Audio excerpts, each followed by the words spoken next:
there's love going round. Never said much, thank you. Now you got a lot to say, but it's all been used. Not even love will keep us together. Not even love will tear us apart. And not even love will bring you down. But it's love broke my heart.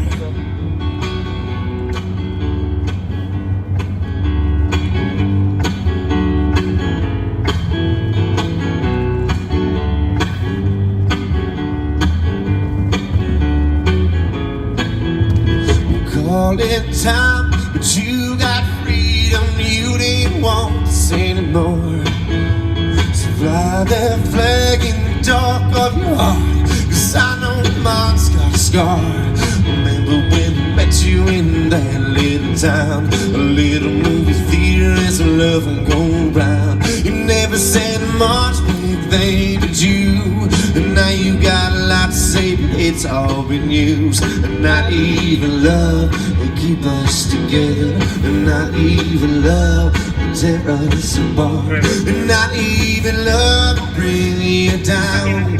But it's love that broke my heart. You're holding on too tightly, just let me go. There's a part of you inside me that just won't go home. You're at 958. Hurry up, Whiskey X-ray, please. Well, welcome back to Live on Patrol Thanksgiving night. And Pat and I sure hope that you had a fruitful, enjoyable stuffing at times, Thanksgiving.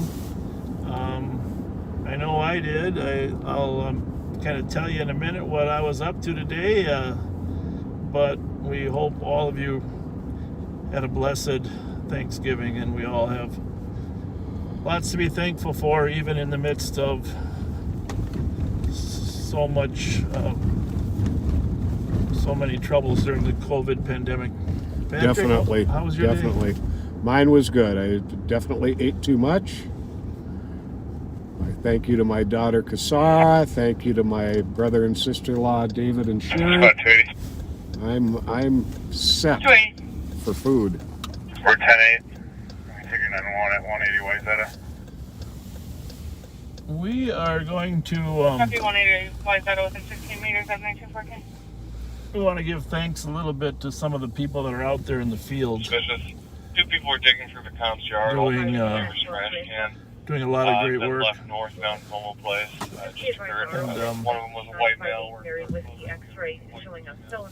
We're trying to listen to the radios here at the same time, just sound semi-intelligent, you know, Right. as our average. We're getting a few people on sending us text as we drive too, so we have to pull over and figure out how to make sure that those don't distract us. So, you know, I had a couple pieces of news. I spent the afternoon with my 90-year-old mother watching the Detroit game. Nice. Detroit and Houston Texans. I gotta say though, it wasn't a very good game. Those of you that watched it, Detroit sort of let us down in terms of making that game interesting. But the good news is they're now behind the Vikings in the standings. You got to look for the silver lining. Yeah. And that second game, I started to watch the second game with her before I went home and celebrated at our house. But here you got Dallas and Washington, that entire division. I think the people in the lead there in the east of the NFC East, they got 3 wins and 6 losses. The entire division. Wow. There. So I don't know what the final on that game was, because left before that was over, but went home. My wife had prepared an unbelievable turkey dinner, and my son and my wife, of course, we didn't have any relatives over. Normally we would have my daughter Kelsey or our son Logan home, but Looks like airbags went off, and I probably will need a squad. Everybody's kind of hiding out for COVID purposes. But my daughter did call. She did call, and with the 3 kids on the phone, she proceeded. My daughter Kelsey, of course. They have Olivia, Audrey, and Archie. She did proceed to tell us that there is a 4th grandchild on the way. Oh, congratulations. Well, thank you. So that was our Thanksgiving news. That's pretty big news. Yeah, well, I'm not 100% sure it was expected or planned, but I mean, 3 is, let's just face it, anybody who's raising 3 kids, that's a huge job, right? Right. Well, my younger brother and I became convinced over the years that he and I were unplanned. Oh, you did? Because we had 3 older, 1 sister, 2 brothers, all within 1 to 2 years of each other, 1 to 3 years of each other, all of them. And then there's 6 years until me. Yeah. And then 6 years until my little brother. So we were surprise bundles. It could be that, or it could just be that people forget after 5 years. Oh yeah. So anyhow, we hope all of you enjoyed your Thanksgiving. And it's. By the way, we're southbound on Arcade. I'm going to pull over here for a minute here, just north of Case. But it's been a tough year for people, and the holidays are even worse. Oh, somebody's saying hi to us. Hi, guys! How's it going? Happy Thanksgiving! Happy Thanksgiving! Thanks for... Oh, Twyla, how are you? Good to see you. How are you? Nice to see you. Yeah, I was wondering, because you're normally on the other side of the freeway, right? Or Old Case in Birmingham, yes. All right, well, so nice to see you again. Good to finally meet you. Nice, he said, nice to finally meet you. Well, when we're done here, we're going to have leftovers. Leftovers. Bye-bye. Bye, sweeties. Thank you so much for stopping. Well, that was nice of Twyla to Very. stop and say hello. Thank you so much. But there is just a lot of people out there in need, and it's you feel a little guilty. I got to be honest with you, just having as many blessings as you have. Very true. Don't you this year? Very true.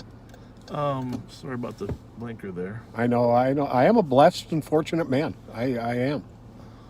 It's and the holidays are, the holidays are just tough in general for many people. Yeah. And this year especially, it's compounded. Yeah. I'm clear. This will Well, take rain. Chief Axtell at the St. Paul Police Department, his crew was out today. They partnered with Union Gospel Mission and went out and brought Thanksgiving meals to the Wilder Square high-rise.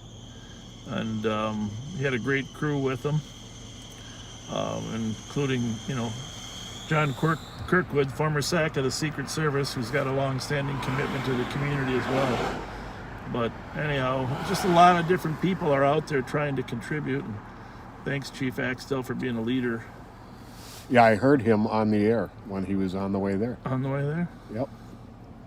Well, you're sort of a radio guy, aren't you? Yeah, it's, the other organization we didn't mention, but, the Sheriff's Office does bell ringing for, of course, the Salvation Army. And they're an amazing organization as well. Oh, very much so. And I'm going to just drive by their office over on Payne here, one of their offices. But as you go by this year, when you go by those bell ringers, just think about how many people are really struggling, and instead of putting their spare change in there, find a few spare dollars. Exactly. And, they usually have some corporation that will match the giving of other people. So I mentioned the Union Gospel Mission, which does an unbelievable job feeding people, but also housing some of the homeless. And they're right across from our building downtown that Todd was partnered up with. So, and of course, Salvation Army is another one. We are coming up on, we're in Case, we're coming up on Payne Avenue here.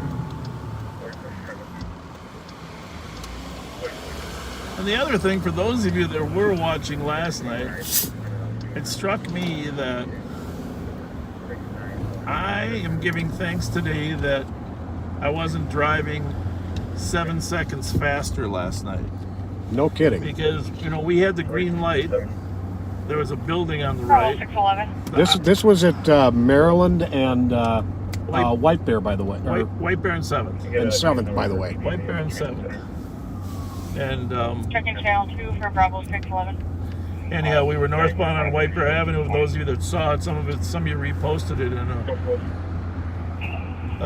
what we believe to be a dark blue, or could be a darker green, but a dark blue sedan blew the light right in front of us at a high rate of speed. I hear a siren over there, so I'm not sure what that. 2164, 2364. Hang on one second. 2364 close. For domestic at 3. So anyhow, Pat, it's like this corner here. If that car had blown that light while we were in the intersection, I don't think I'm good enough to avoid it. Well, hopefully I'd have been screaming like a little girl. Not clear on the right. Not Yeah, clear but on the the thing right. is, but we don't do the clears when they're green. You know, Usually not. we only slow down when they're red. And the problem is that one was all green. We would have got broadsided. And by the way, here's the Salvation Army here and East Side Corps. I don't know if you can see their building right here. They do an unbelievable job feeding people, helping clothe them, and helping them find housing. So thank you, Salvation Army. Coming over there. But yeah, that was a little too close for comfort. 262, the case number is Well, you're supposed to- here's the thing. 251-982. Appreciate life, 251-982. Exactly. because you never know how fast something can happen. So we're at Lawson and Payne, by the way. If you ever want to come down and volunteer, the Salvation Army would love to have you volunteer with, feeding people. It's just one way to give back, and this next 5 weeks is going to be rougher than we've seen in terms of the volume of people 280. that need help. Clear our last on the CAD. We'll take your domestic on Cottage. Copy 252 Cottage at 1925.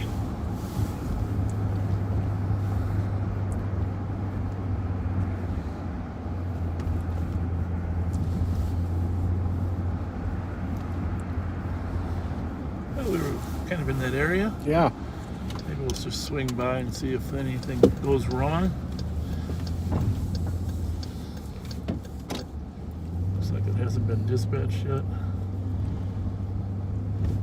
So one of the other things we wanted to talk about tonight a little bit is it is Thanksgiving, and Pat and I, we're not mandatorily here. We enjoy coming out and Right. being on the street, but there's a lot of employees tonight and today that are forced to work on Thanksgiving.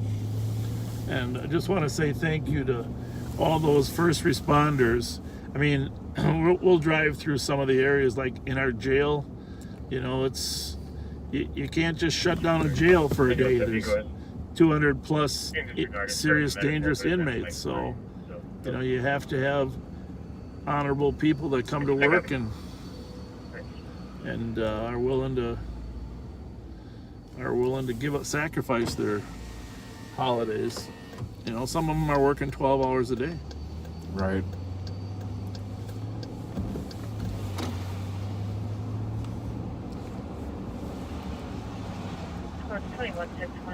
How about the nurses? I mean, think about all those. Everybody in the medical profession, the nurses, the doctors. Yeah. And I was even thinking as we went through the holiday, I mean, probably the most underappreciated group of people in the world are the Caller has the wrong number. convenience gas Caller store told her that he employees. had A very good had point. mail over Very the good types point. around the house. Because they're right now all those convenience stores are critical for all of us, right? For sure. And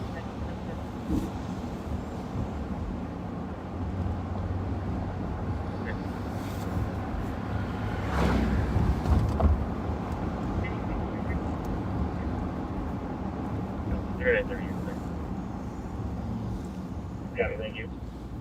let's peek over here a little bit. See what's going on.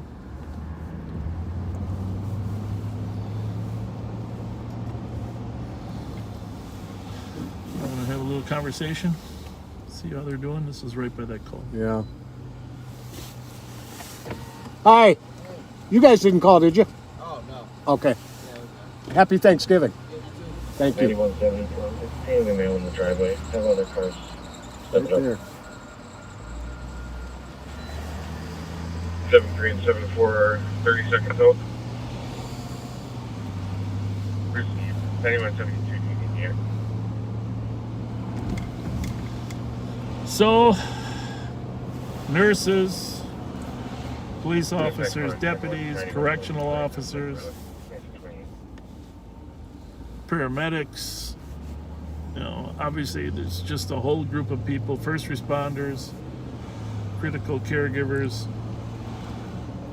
that the holiday isn't quite the same. Right. Does the cop want to be seen on this? 5182. Having said that, this year I worry about the people that just lost their job For 911, hang up as much as the ones that were working. Highway 36. Most definitely. They do not. I will call back to It's no secret to law enforcement that the holiday season is one of our, and holidays per se are some of our busiest because people get into family arguments. You want to expand on that a Well, little bit? yeah, I'll expand on it with a example from tonight. It was maybe an hour ago, a little bit more, at Iowa and Kennard. 21-year-old young man said he was going to kill himself and cut both his arms and his legs. Yeah. And then I believe it was his mother, but a female in the house for sure, called 911, and he tried to get the phone from her and ended up cutting her with the knife as well. And the St. Paul officers arrived on scene, got her medical attention, got him to come out of the house without the knife, and were able to get him medical attention and potentially have him facing criminal charges as well. But they did an outstanding job within about a half an hour of getting the scene completely under control. But there's an example of the holidays are very desperate times for some people. Their minds are able to go to a dark place, and it doesn't get much darker than wanting to kill yourself. And you add on to the holidays the fact that we have a pandemic and on high unemployment and nothing open for people to go to. I know a number of friends that used to massage their holiday blues by going to the bar. You know, not to saying it wasn't bad when they got home, but in a lot of cases, you know, people self-medicate to get through their depression. And it's a terrible cycle. But now they have to do their drinking at home. Right. And sometimes that is a worse, far worse cycle. Yep, it's not always the best.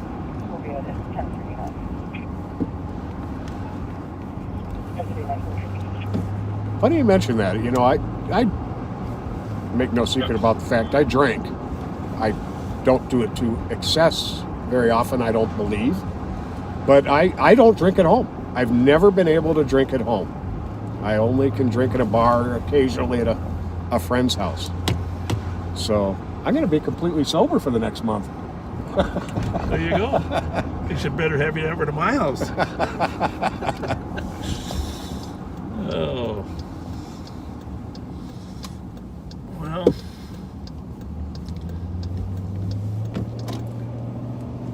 I think it's good. You know, by the way, speaking of you know, someone posted on there. I think his name was Joe Flaherty. The name is a little familiar. The face.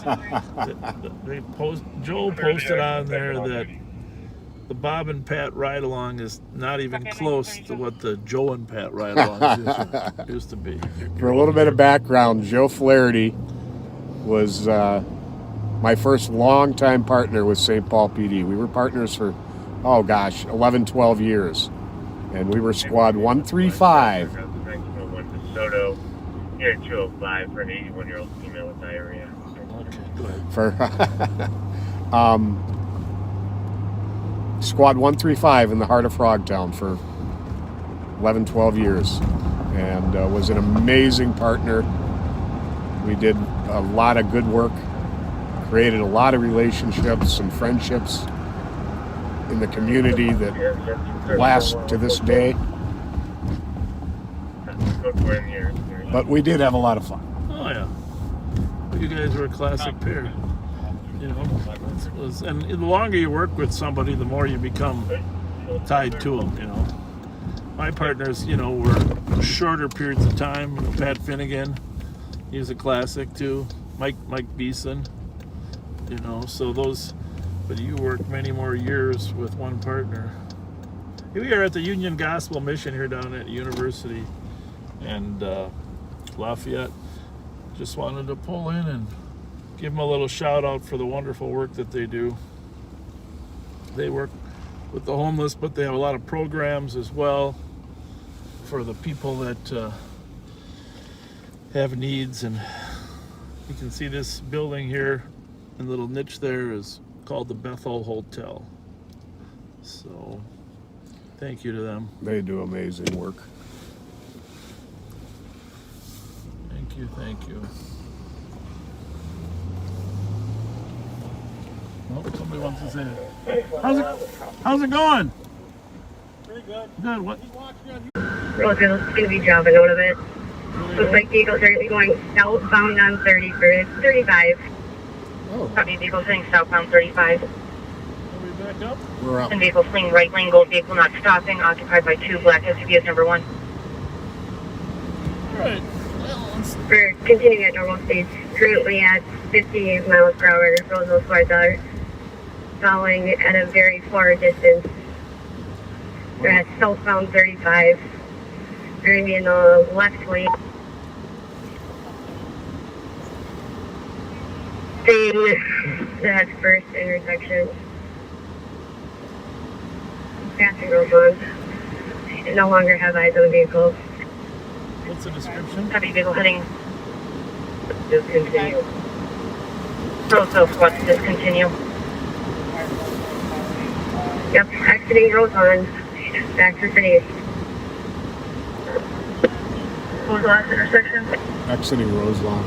Southbound 35, the past Roseland. Oh, okay. Descriptions?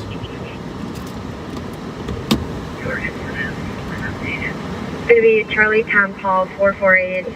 We have black Yukon, I believe.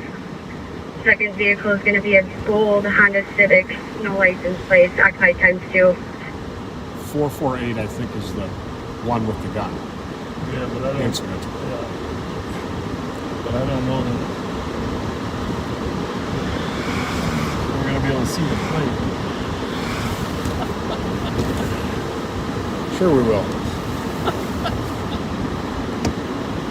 It's gotta be close, right? We're looking for a Yukon, right? Yep, It's a big friggin' vehicle, right? yep. Like a Tahoe. 5184 checking its squad, still near the air this time. 84 negative, you can go ahead and clear it. Copy, check to the 10-1, once again, vehicle last seen southbound 35 at Rose Lawn. It was a black GMC Yukon followed by a gold Honda Civic occupied by 2 at 1940. Right there. Sure. Yep, I think so.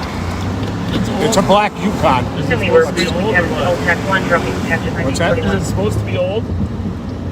Maybe you can check what year it's supposed to be. 2400. What year is it? I believe it's going to be a 2006 or That's about 2008. right. Okay, he's either going to go 94 or 52. The affirmative is a 2006 Yukon. We don't know it's him for sure. Let's just. I was just going to ask what it's actually wanted for. Oh yeah. Our tinted windows. 2400. What is the Yukon wanted for? Cotsler flight from me yesterday. Cops and threat from Burritos.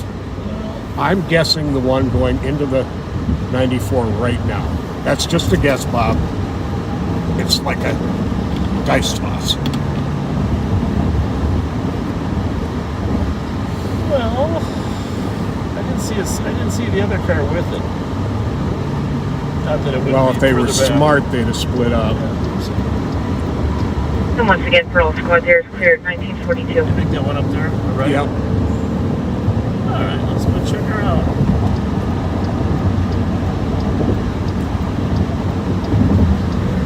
Transport. 2160, go ahead.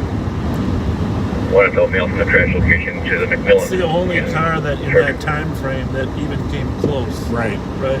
Copy, confirm that was to McMillan in He could have Shoreview. gone off on Maryland. That's the other thing, right? Oh, yeah. Could have easily got off on Maryland. 157 Grass Lake Place, the McMillan. Those two cars together. Grab that other plate. Copy, That's a pickup place at truck. 1943. That's a pickup truck. Okay, where are we at? We're there up. further? It's got to be up ahead still, if it's there. Yeah. That was definitely a Yukon. Oh, yeah.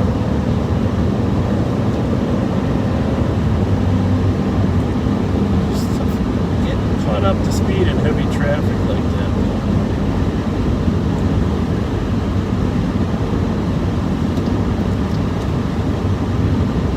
So, why don't you go ahead and explain to our viewers what we're doing? So, was that a Roseville car or a Roseville car attempted to do a traffic stop on a vehicle that had fled from it yesterday up on Highway 36. And the vehicle fled again. Shoot. Yep, maybe. Does it look like that?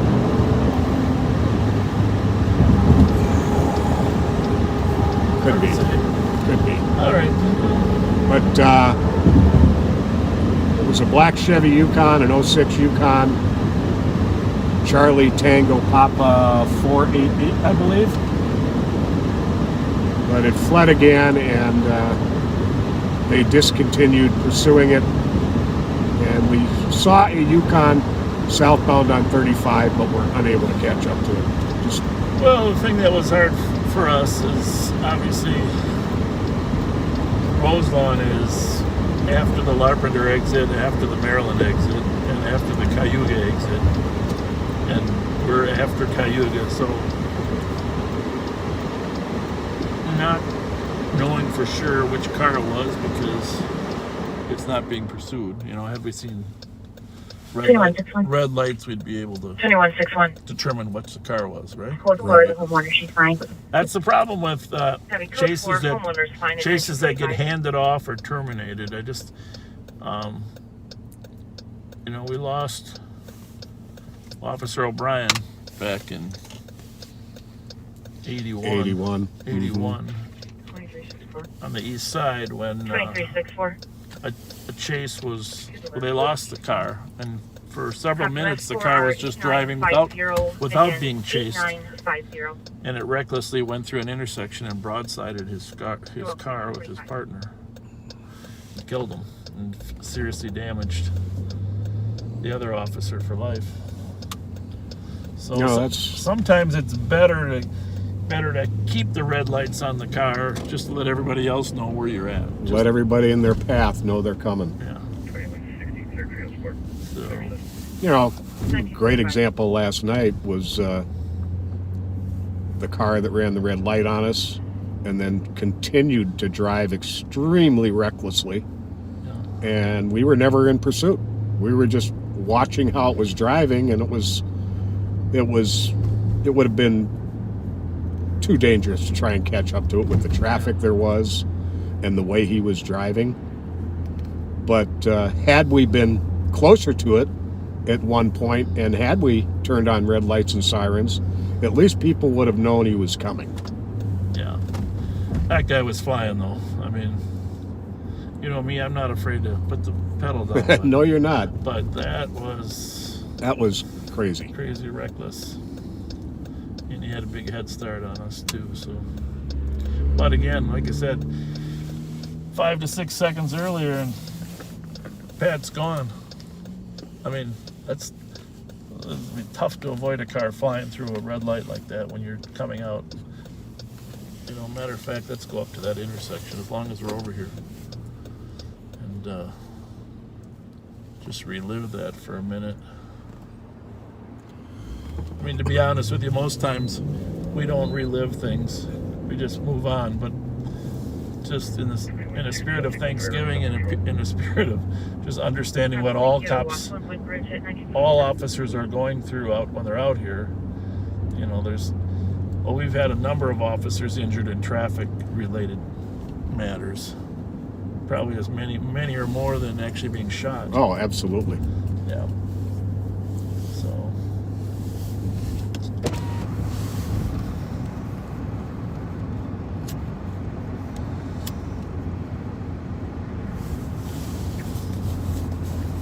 Say, hey, as long as before we get there, we're close up, but you were talking about your career with Joel. We did get a text from somebody who's a new viewer. We got a lot of them that have no idea who we are or what our backgrounds are.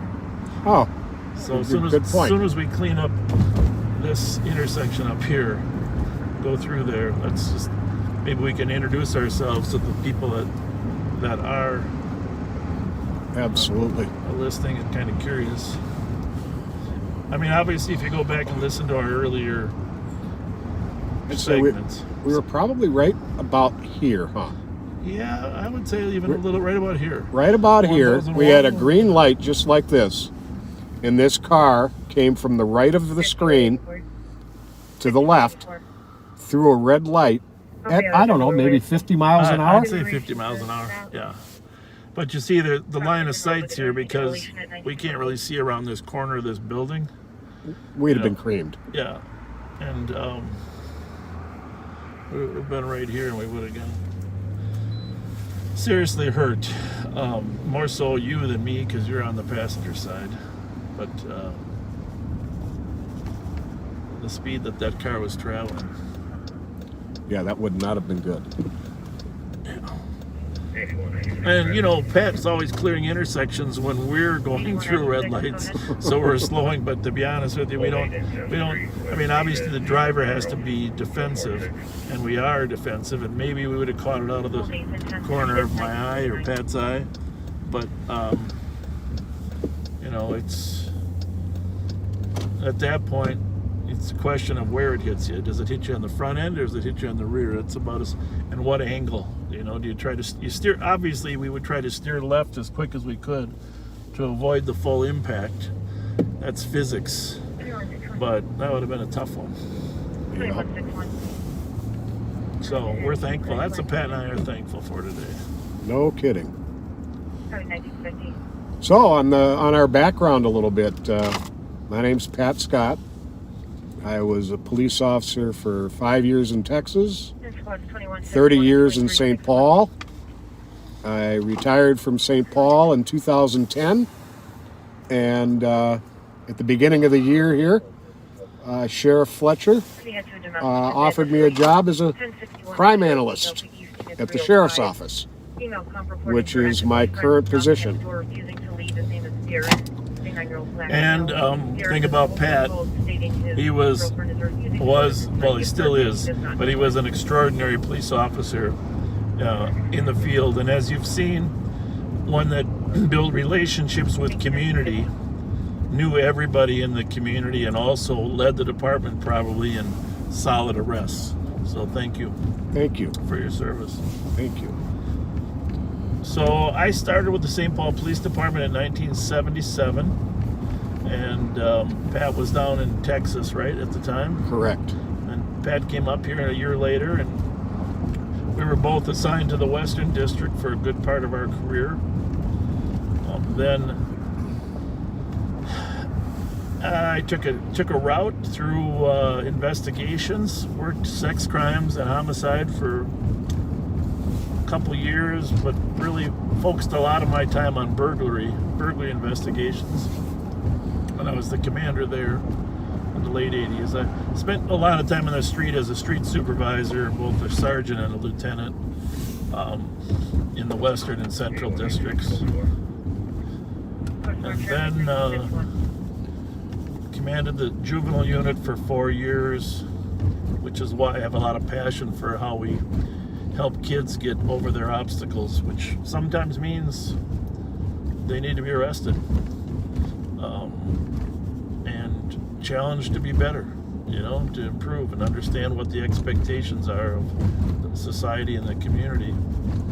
But also I've preached about literacy being important for third graders, how critical those learning skills are, educational skills to help them succeed, because we know that literacy is very closely tied to juvenile delinquency if you can't read. But anyhow, at some point I ran for sheriff in Ramsey County, and I served 16 years as the Ramsey County sheriff, and then I lost an election. Either that or the Russians were involved. I don't really know to this day. Those pesky Russians. Those pesky Russians. So they hacked into some machine, maybe. I don't know. No, I lost an election, and I went back to the St. Paul Police Department because under Minnesota law, they're kind enough to let you have a leave of absence. And I worked as the watch commander and the commander of the burglary unit again for a while.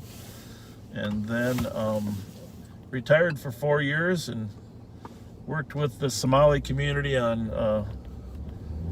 helping them succeed and working on counterterrorism measures. And then I ran for election again, and thankfully, thank you to the people of Ramsey County, they put me back in office. And so I'm back as the Ramsey County Sheriff. And our county is about 550,000 people. St. Paul is the southern half of the county and is about half the population. Anything else you think that people might want to know about us? Pat's better looking than me. Well, you could probably guess. I certainly voted for you for sheriff. Well, yeah, I think you do a damn fine job. well, thank you. But anyhow, Pat and I have always loved working the street, even when I was a sheriff before, when I was on the street before as a commander. And, being in touch with the community, being out here, and you feel like you can make a direct difference by helping people. And it's harder to do from inside. It's easier to develop relationships when you're out and about. Yeah. So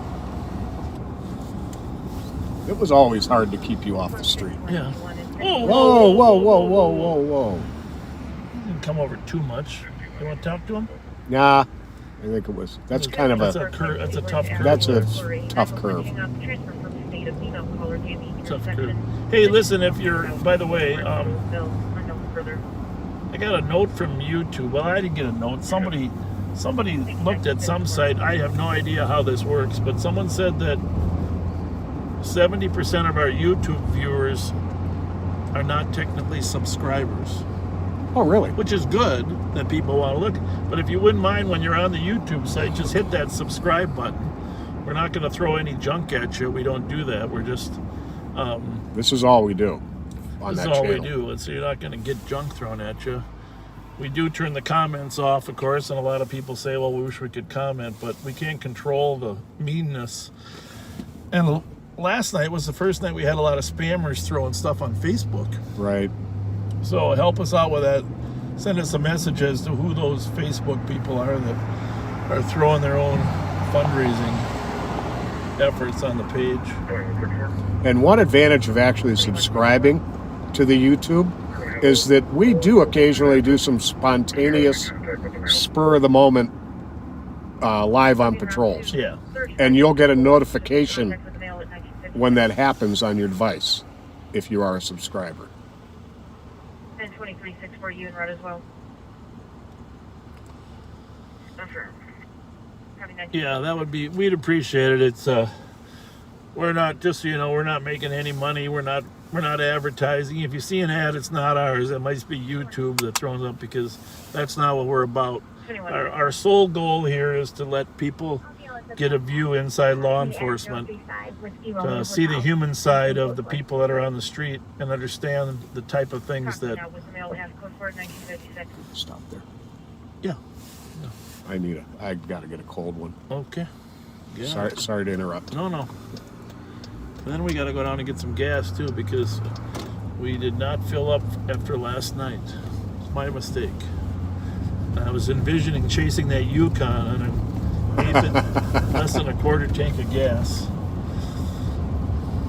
So The YouTube page is called Live on Patrol. And a lot of people say that that the video is better there. I don't know if that's true or not, but we are going to upgrade our camera here. We're going to upgrade our camera shortly, so maybe we'll be able to broadcast a higher screen resolution. I know one thing. Cheetos, Fritos, big bags, $2.99. I should park right in front of here just to get people hungry. We should have brought some leftover turkey. That's what I should have done, leftover turkey. I am not going to be eating another thing until tomorrow. You know, I'm a big dressing fan. Oh. You know, I mean, a lot of people don't like it, but dressing, mashed potatoes. We did have some beans there, bean casserole, of course.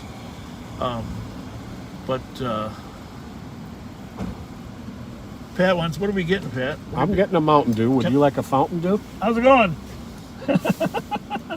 Hey, the thing is, every Mountain Dew drinker knows that there comes a day in the week that you feel like you've gained a lot of sugar weight. Okay? Right.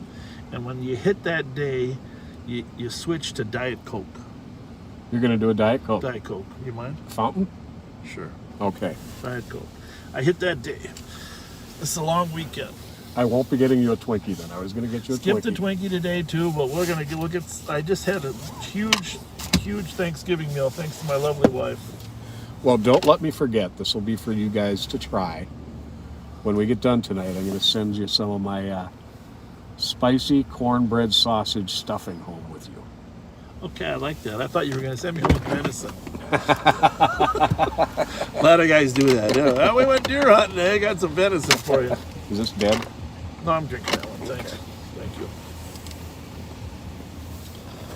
All right, let me see while we're here. Just gonna do a couple things. Hopefully the feeds are up.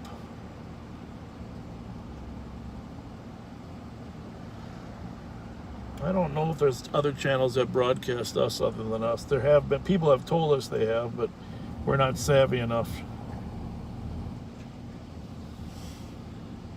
So it says, mention to hit the notification bell next to subscribe button. So when you're on the subscribe button, hit the notification if you want to know when we're up and live. And we won't be notifying you any other time because we don't throw other stuff up here.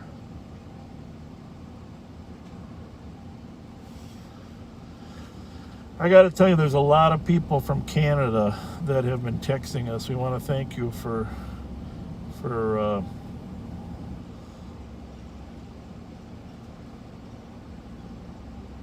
thank you very much for watching us in Canada, and apparently United Kingdom.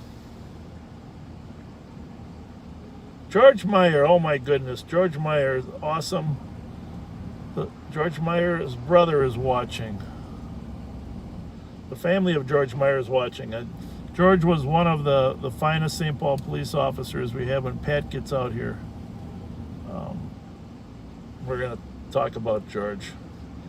George trained me in on Christmas Eve of 1977.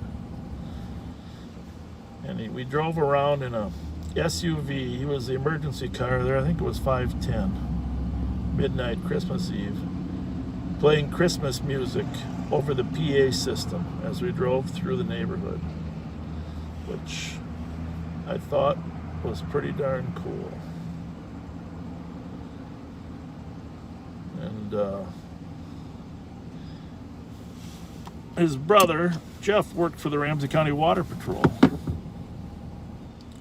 And Jeff passed away this year. Oh, I'm so sorry.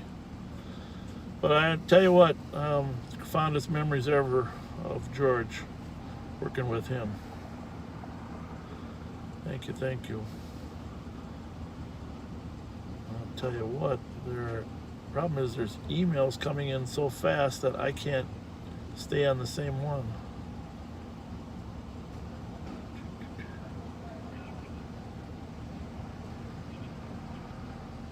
George Altendorfer, yeah, I worked with George Altendorfer at the sheriff's office. In fact, I promoted him to undersheriff. Because he is just such a quality person. Him and his wife Catherine, just some really fine people from White Bear Township. And I think George is working now in retirement at the U.S. Marshal's office, but you know, he played football at Concordia 386 copy, man down on the sidewalk. when I was playing football at No Hamlin. further for the caller.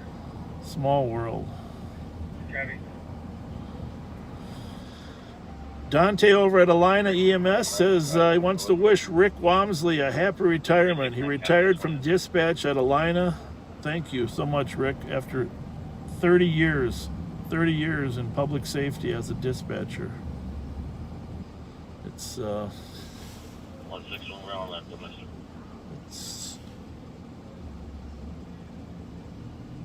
It's so important for us to have people that can give us information, tell us what we're doing. Really appreciate it. Got aloha from Oahu. Somebody's watching us. Adrian lives in Hawaii. Thanks for thinking that we're showing that cops aren't bad. We do really appreciate that message comes through.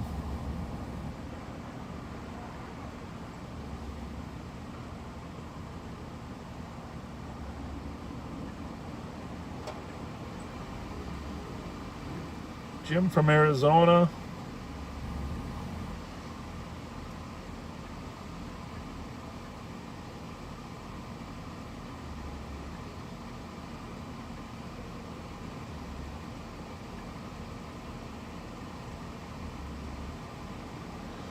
Yeah, he wants Pat to talk about his dad, Ray Scott. We'll probably do that here in a minute. Well, I tell you, I can't keep up with the texts that are coming in here. I mean, Can I throw this one back? yeah, that's fine. Oh, is this my Mountain Dew? All right. That was a mutual friend of ours with Andre Robinson. Oh, it was. Yes. Very good, very good. Can't see his name, except I'm not sure if he wants me to. That's fine. That's good. Andre Robinson is nicknamed Star Wars, and Pat and I used to chase him around in the olden days, and I think we probably mentioned that he was part of the original Gangster Disciple group here and did a little time in prison, but he found God, reformed, and has been doing great for the past 10 years. And He's a valuable. we hire him as a community service officer to help talk to gang members and try to convince them to choose another path. Salt Lake City. Antoinette from Salt Lake City, thanks for watching us. Kelly from Salt Lake City, retired paramedic. Thank you for watching. Yeah, Mike Youngers too. I think somewhere I saw a text from you. Thank you for being one of our. Thanks for that advertisement. But someone asked about the song at the beginning. That was my son, Kyle Fletcher.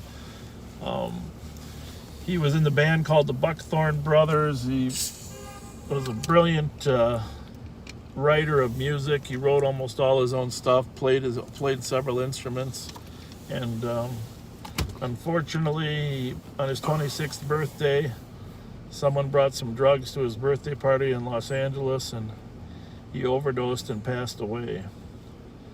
So that's been a few years ago, but I try to honor him. Actually, looking at some of those videos today, I was over at my mom's house. We were watching some of them. It just, it's hard, but it is what it is, and it's why it's so important to keep your relatives off of opiates, because we see it every day, people overdosing. And if you don't have Narcan nearby, they're not going to make it. Their breathing's going to stop and get repressed. Get Narcan. Get some Narcan. In my son's case, nobody had Narcan. It was before it was widely distributed. So, great kid. Love you, Kyle. And his music kind of lives on. At some point, there aren't too many on YouTube there. That one was It's Love that was playing, Kyle Fletcher music, It's Love. But I'm gonna download some on my phone so I can play some of his other songs. Anybody still because you older out there in So. the Boys and Girls Club, they are going to have another 4 for me, please. Montreal, thank you. Satina, thank you for watching.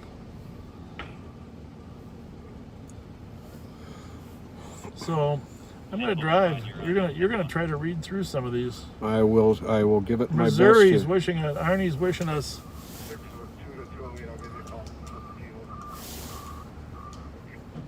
Yeah, and you know, there's a lot of depression right now, and if you have relatives or friends or you yourself are suffering from any depression right now, call 911.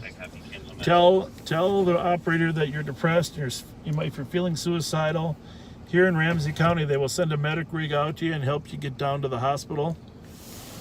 And help you get down to the hospital and get some services. Oh. Thank you, Kirsten. My daughter Kirsten just dropped off 2 pieces of apple pie on my doorstep. How big are the pieces? If they're big enough, you'll get one. Okay, thank you. Because apple pie is my favorite. I just want everybody. Well, no, let me say cherry pie is my favorite. Cherry pie. You know, I like cherry pie first, but not everybody has cherry pie all the time. So apple pie is the universal favorite. Oh yeah. Oh yeah. So. Yeah, I was able to talk to her for a little bit today. I think she worked last night because she was getting up at 3 this afternoon. She's a White Bear Lake police officer. And woke up to a text from my daughter Kasara, whose house I went and had dinner at. And then I got a call from my son Jesse, who was at work. He's a light rail transit supervisor. I don't know. I mean, we did get some texts back and forth with Logan, our son out in California. But Logan, if you happen to be watching, love you, man. You're an awesome kid, and proud of everything that you've done and accomplished and the person that you are. So very thankful for you as well. And I did try to make a few calls to people. You know, I'm not one of those guys that... not one of you guys that brings little cans of nuts. Tim Lynch used to do that all the time. Remember Timmy Lynch? Oh yeah. You drop on, and you really should do that if you really care about your friends. But I did call a circle to thank them, and one of them was Under Sheriff Mike Martin, and who does a great job on our proactive sheriff's efforts here. But his son, Nick, great football player, great kid, and occasionally he watches us. It's his birthday today, so Nick Martin, happy birthday, and I hope you're watching with us, and real proud of the young man you've become. Happy birthday, Nick. All right, let's go find some crime after we get gas. After we get gas. Yes, there we go. And you can read some of these. I will.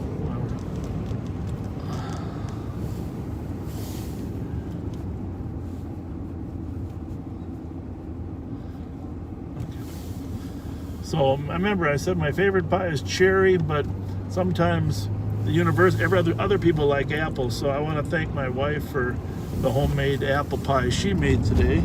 Oh my! And she made 2 pies. She made homemade apple pie and homemade, what's the other one called? Pecan? Oh, I love pecan pie. Well, I'll bring you a piece tomorrow night. Okay, that'll be a fair trade. Yeah, apple for pecan. So anyhow, in answer to your question about We both have had a fair amount of experience in police work. We've seen people at their worst and at their best. We've handled calls we wish we didn't have to handle.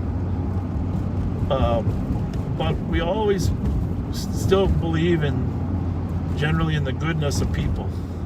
And our job is to protect that goodness. So I know I'm not going to the pump right now, but I want to say one more thing about these nurses here in our town. Minnesota has one of the best medical institutions, collaborative in the world. You know, of course, we got Mayo, everybody knows, in Rochester, but even here in St. Paul and Minneapolis, a very robust health care system. And right now, if you've watched the national news or international, Minnesota's stretched to the limit on our healthcare workers being able to provide care for COVID patients. Yeah, they are. And you know, we're very concerned. And it isn't just bed space. Bed space is critical.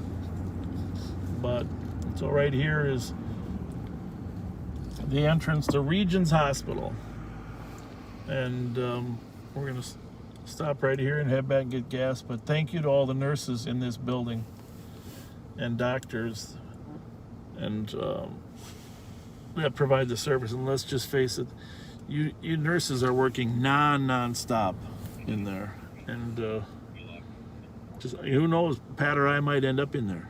I mean, that's the sad part. So far we're healthy, but you know, we're both over 65. Pat's a lot over 65. I mean, in terms of days.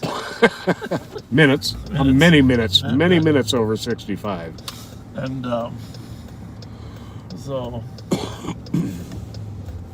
anyhow, just thank you to you medical personnel. And of course, our dispatchers are down there every weekend, 24 hours a day.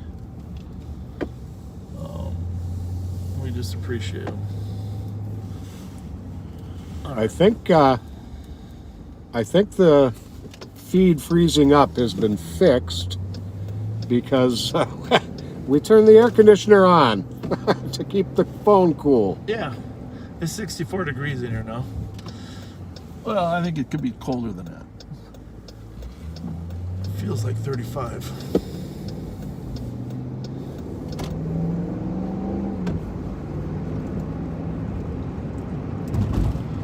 So anyhow, that's our Thanksgiving commentary,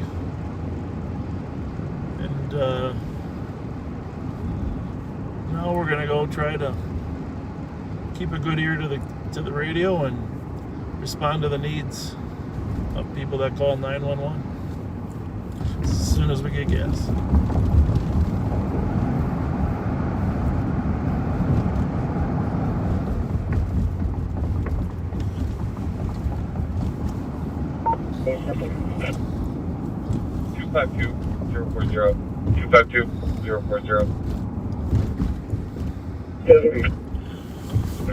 Well, of course we'll say hi to Mike Danaski, one of our favorite St. Paul officers. Hey, not my favorite.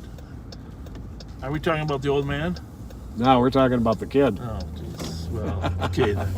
Well, the old man was the finest St. Paul police officer, I ever worked with. Oh, and on the phone here in a minute is Sheriff Hutchinson from over there in Hennepin County, so we're going to say hi. Sheriff, you're live on patrol. How are you? I was just watching and doing some smart aleck comments that you guys never read about, but I felt left out. Well, you keep in mind you're live right now, Sheriff, so I'm not sure which smart aleck comment you wanted to throw at us, but I said my two grandpas are out on a stroll. Yeah, how old are you, Sheriff Hutchinson? You're a young whippersnapper? I'm old. I'm 40. I'm over the hill. Oh. Well, your grandpas tell you go to your room and you don't get any pie. Well, I've already had some pie and then and my food coma, but now I'm I'm just following you guys around, making sure you guys don't get kidnapped. So if you see a fancy car behind you, it might be me. I heard you. You sent me a text saying you got a new Tahoe that's faster than the No. than the Durangos. No, I'm not getting this out.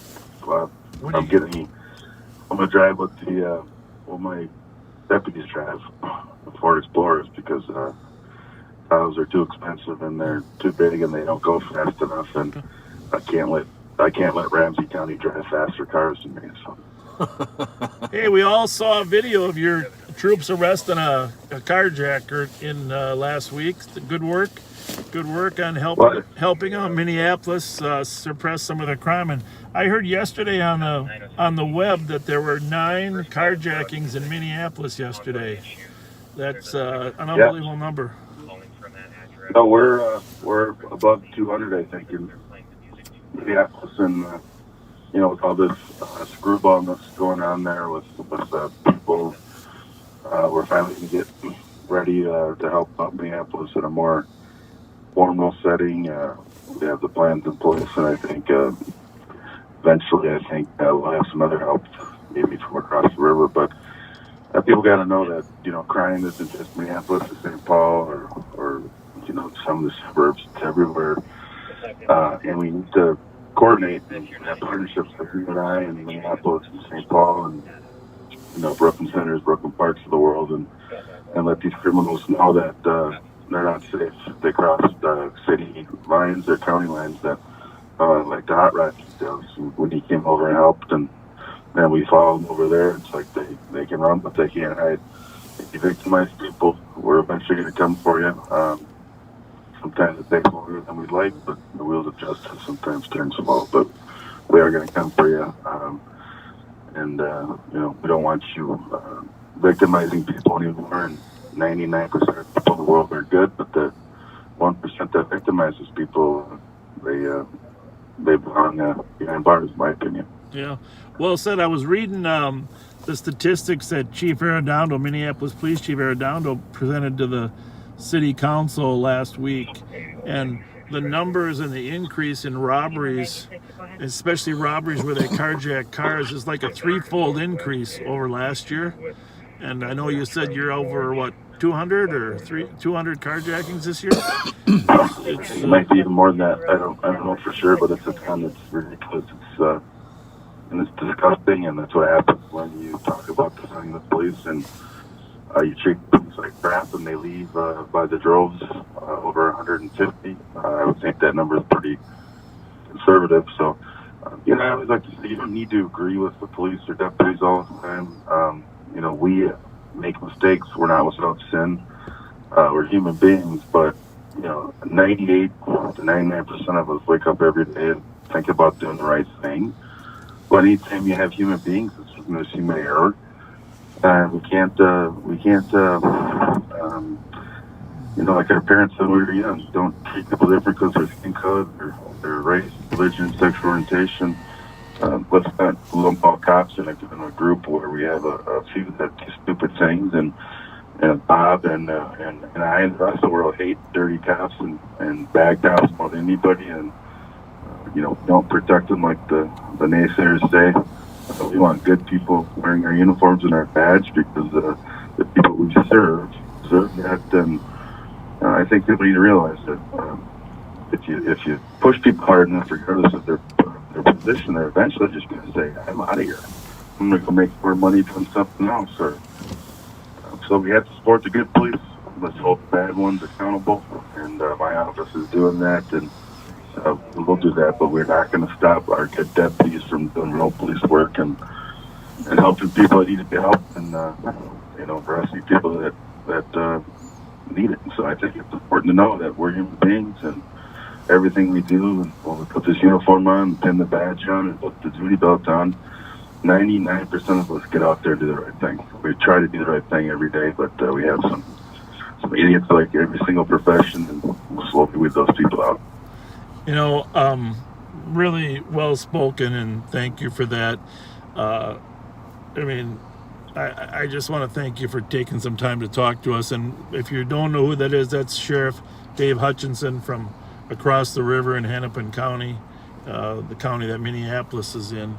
But one thing, Pat and I were just sitting here wondering, how did you get so smart when you were so young? Well, I'm not by any means. I just, I'm just an average Joe. I think everybody knows that. I'm smart in some things, but I'm really good at reading people and getting kind of what people need to know. And, I just, the whole cliche, what I'm thankful for, one of those things is your friend, Bob, Sheriff Fletcher. You mentored me a lot. Granted, we don't think the same on some subjects, but that's the greatest thing about this profession is each generation brings something else, but the generations from before can still teach us things. And so I think it's a collaborative of the collaboration of old school versus new school. The goal has never changed. We help good people. We go after bad people, but just changed with technology. It's changed with what the public wants to do. And we have to listen to the public, especially you and I being elected sheriffs. The public dictates what we do. So we have to listen to them because they're the people we serve. Hey, speaking of wearing different hats and being a good person, I did catch you the other day handing out turkeys to the poor, and great job for your department over there for helping facilitate the turkey handout.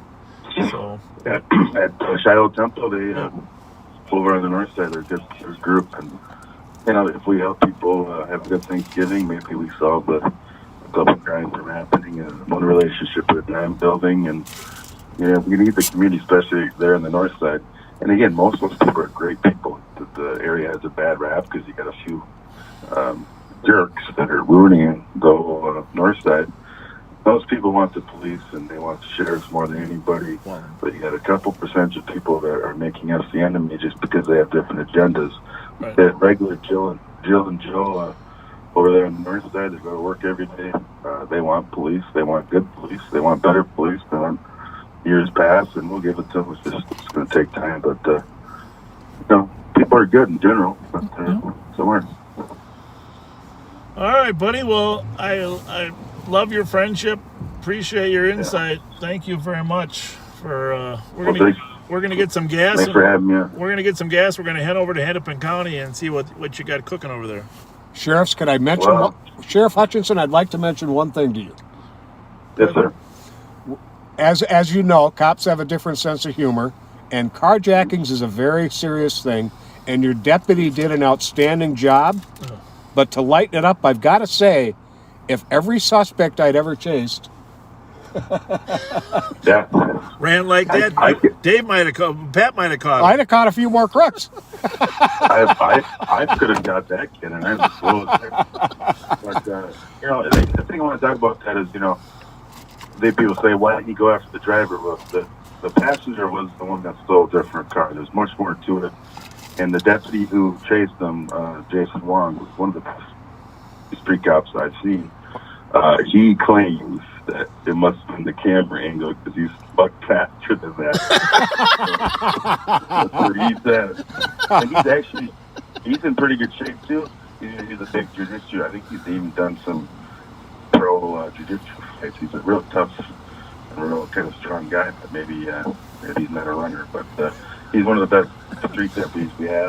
Well, he did a great job. We don't ever fault anybody for you got to make instantaneous split decisions. Which guy am I going after? Yeah.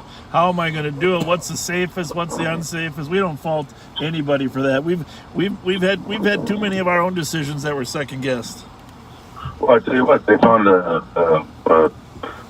either a semi-automatic or fully automatic AK-looking gun. They found a bunch of dope, a bunch of money.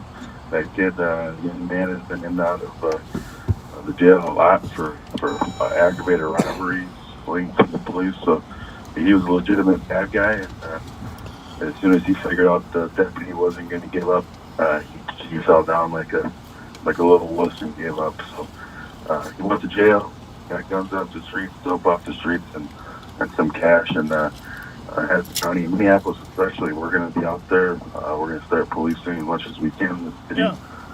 So Hey, David, before we hang up, what's your Facebook? Sure. Is your Facebook under Dave Hutchinson, or what's it under? Dave Hutch, or what? That's Dave Hush. So if you want to befriend the sheriff in Hennepin County, and especially if you live in Hennepin County, I'm sure he's got tons of requests, but if you're a Hennepin County resident, send him a Facebook request to Dave Hutch. And and then and make sure we're coming up to getting ready to, unfortunately, have to start running again, Bob. So we got to talk about some community organizations and, of course, some fundraisers we can get going. So we don't talk about that. Oh, you're the best, Bob. All right, we don't talk. You're greatest. So see you later. All right, Happy Thanksgiving. Thanks, buddy. Bye.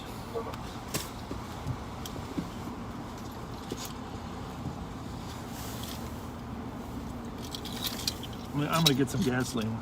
Okay. Well, if you want to just, some of those, you want to answer some of those. Yeah. That was great for Sheriff Hutchinson to give us a call and weigh in, give us a little up to date. And I would have pumped the gas, folks, except I don't know the code to put in. So You got the pop. That's close enough. what do you?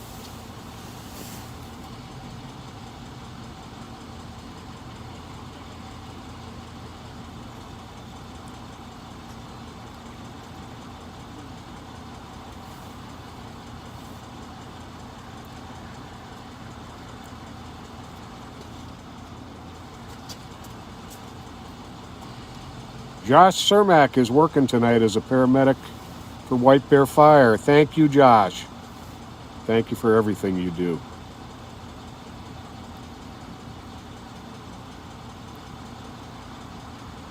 Mike from Arizona, hello back.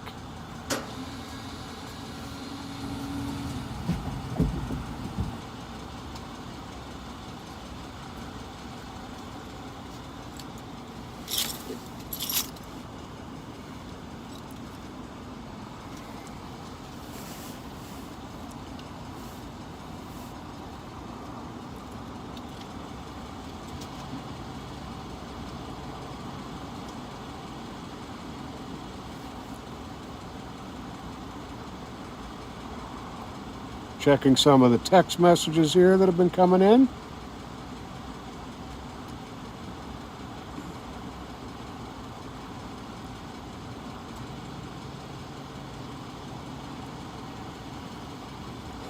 Young lady mentions her father was a Ramsey County Reserve from 65 to 78.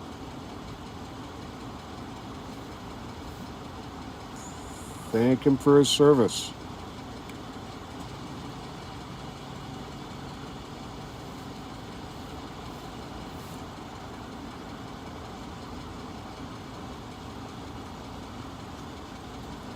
Sue from Las Vegas, thank you for being with us. Your dad was a detective for 30 years. If that was in Las Vegas, he was a very busy man. I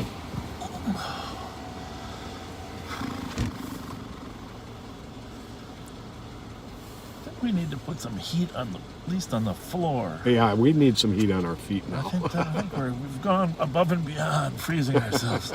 Keep that camera rolling. Hey, also, I know I mentioned to subscribe on the YouTube. That would be really helpful if you could subscribe there, because it says majority of our viewers do not. But also, if you could share the Facebook page here, it's 8:30. I'm sure people are looking for something to do besides eat.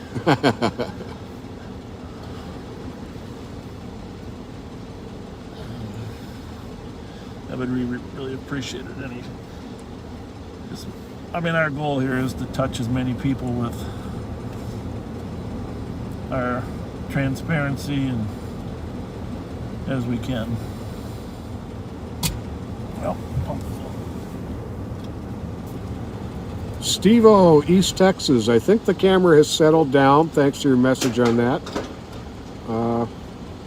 Appreciate you being with us. all right, we just had a stolen, huh? I didn't hear it. Just came from the Lifetime Fitness. On University? No, the one down on Ford Parkway, but all roads lead to downtown. Ford Flex. Those are very distinctive. Are you familiar with that? No, I'm not. You know, I'm not the car guy. You're the car guy. Okay, I'm going to get a Ford Flex picture up here. Gray in color. Keys in the vehicle. All right, let's go. Let's go find it.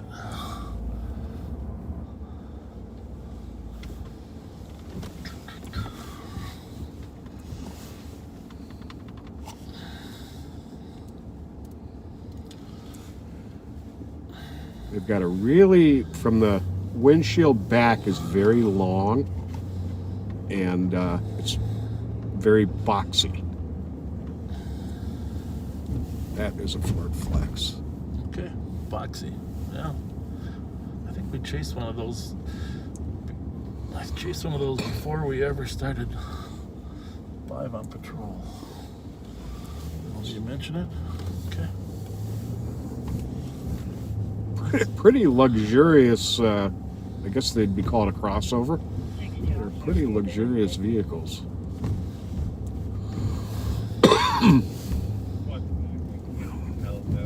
Domestic. I'm 30-year-old daughter refuses to leave, and they're currently getting into a verbal altercation. Subject to Kathleen Kelly, 30-year-old white. Ron female, Sherbert, long wearing a time black no and white see. sweater. Happy Thanksgiving to you as well. 175. I'm making progress with the phone. You're the best, Ron. Thanks for everything you did. At 2032. Mike from Hoyt Lakes, thank you. Thank you for your kind words. And by the way, I suppose we should mention the number, even though I hesitate to. If you're a new viewer, we have a text phone that you can text us. We're not good enough to read all the messages on Facebook as they come in, but the text phone is 651-448-3810. 651-448-3810. And to the viewer who messaged in about Mountain Dews, 442. we are original flavor Mountain Dew I'll be replacing guys. She's aware. Yeah. But thank you for the In fact, we still have 6 packs Advice. of the original cans that say Yahoo. Mountain Dew. and just to remind, we do not take phone calls on this text phone, so please don't call it. And if you're new, we're in downtown St. Paul now. And we'll drive through downtown a little bit. Hello to Dallas and Washington State. Hey, Dallas, how did the Cowboys do today against Washington?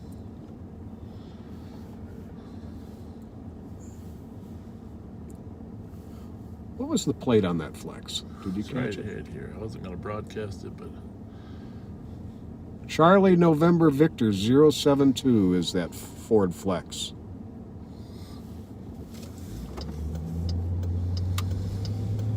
I guess we are broadcasting. Sorry, That's all right. Hey, no, it's I fine. misunderstood. I wasn't even sure if it was. I wasn't sure if it was dispatched yet. We try not to.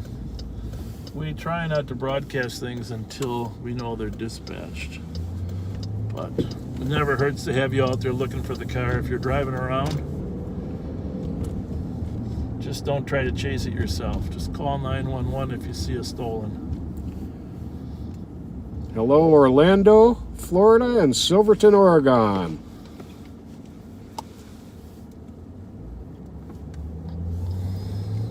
Well, apparently that one was dispatched, so that's good. Okay. That works. Thank you.